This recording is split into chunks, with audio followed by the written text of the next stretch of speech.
These are 10 herbs I reach out for when my body needs support. My name is Vivian and welcome to Lively Garden. And I will start this off with the herb I use the most, which is rosemary.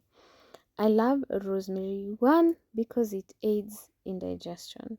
So drinking rosemary tea before or after meals can help reduce bloating, indigestion, and even gas. So if you have indigestion issues, just try introducing small amounts of rosemary in your tea before meals or after meals and see how that goes. It also encourages hair growth. I'm sure you've seen rosemary oil in stores, in shops, and also on YouTube. I'm sure you've seen these natural hair gullies where they make rosemary tea and they spray on their hair and their hair looks so good and long and voluminous. So it actually does support hair growth. So rosemary stimulates blood circulation in the scalp, which encourages hair growth and reduce dandruff.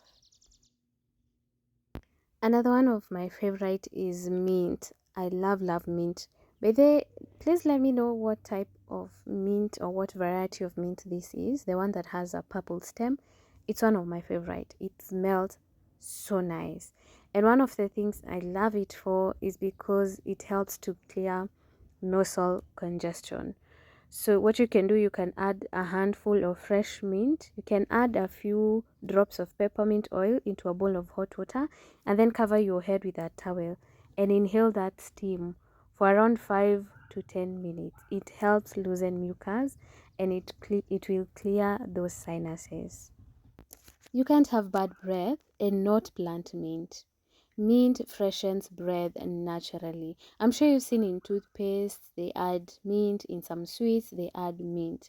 Chewing fresh mint leaves or sipping some mint tea will help freshen your breath. So what it does, it helps kill bad breath bacteria.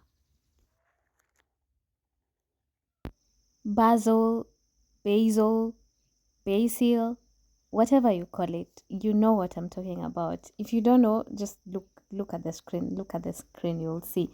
So I love it because it boosts immunity. It is packed with antioxidants and antibacterial compounds. Basil helps fight infections and support overall immune health. I feel like basil is one of the most underrated herbs. However, it has as many benefits as mint and rosemary. I want to challenge you because I read somewhere that basil reduces strength and anxiety. So the basil tea, in fact, they call it holy basil tea or the tulsi tea. So I want you to research or Google how to make the holy basil tea or the tulsi tea, and when you're feeling stressed and anxious, make the tea and come back and tell me if it actually makes you feel better. The other herb is parsley. In my last video or the video before this, I was talking about iron rich foods and I did mention parsley, and it's here again. So parsley is good. It is rich in vitamins. It has vitamin K, which is good, which is great for bone health. It has vitamin C, which will support your immune system. It has vitamin A, which will help with your eye health and also your skin. You can also toss it in salads or smoothies. You can sprinkle it over pasta, soups, or roasted vegetables. You can also brew it as a detoxifying tea. So please plant parsley. It's quite easy maintenance and it can grow in containers. It can grow indoors. It can grow outdoors. It can grow in small spaces, even on windowsills. My next herb is sage. I won't lie to you that I've interacted with sage before. This is my first time planting it. I actually bought a seedling from one of the farms. So I don't know much about it. But what I really love about sage are those tiny, beautiful pink or red flowers, because they attract a lot of bees and hummingbirds. Like bees are obsessed with sage flowers. So one thing I have loved about sage is the attraction of pollinators. Like it will bring a lot of pollinators to your farm. So if not for anything else, if not for the health benefits, just plant sage for the beautiful flowers and just to attract those bees because you need them. The other one is lemon verbena.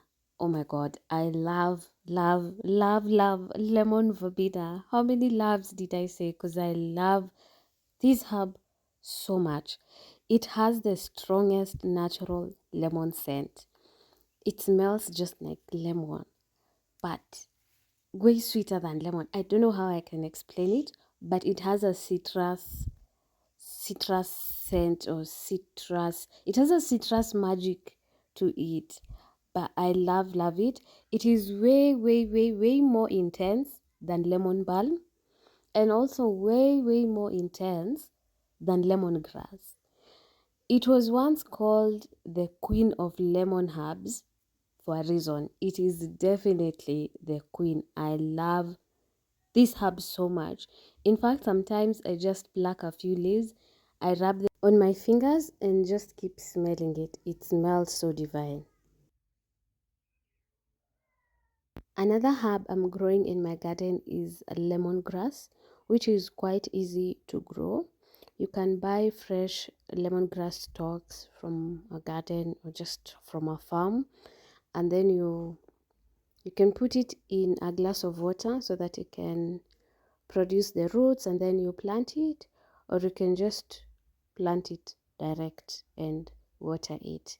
It grows very fast, and also it multiplies a lot. The most popular ways in which it is used is one in tea, where you can crush the stalks and make a tea out of it. Another way is cooking it in soups, in curries, and in marinades. Then it's also used in like steam inhalation for colds and sinus relief.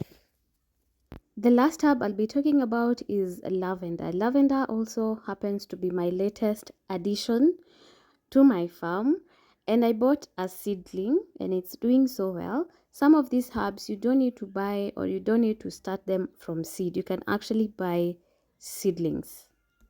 When I mention lavender, what comes to my mind is aromatherapy and massage. You've seen lavender oil being used in massages because it helps to reduce muscle tension, headaches, and joint pain. As we almost wind up the video, I'd like to give a disclaimer that this video is intended for informational and educational purposes only, based on my personal experiences and my own research. I'm not a licensed medical professional, and the information provided here should not be used as medical advice or as a substitute for professional healthcare. So please, if you have any medical concerns, if you're pregnant, if you're nursing, or if you're taking medication, please consult a qualified healthcare before incorporating the herbs into your routine. And that brings us to the end of the video. Please do like if this was informative. Also mention some other herbs which I didn't mention, so that if there's anyone who wants to start a herb garden, they can learn from you.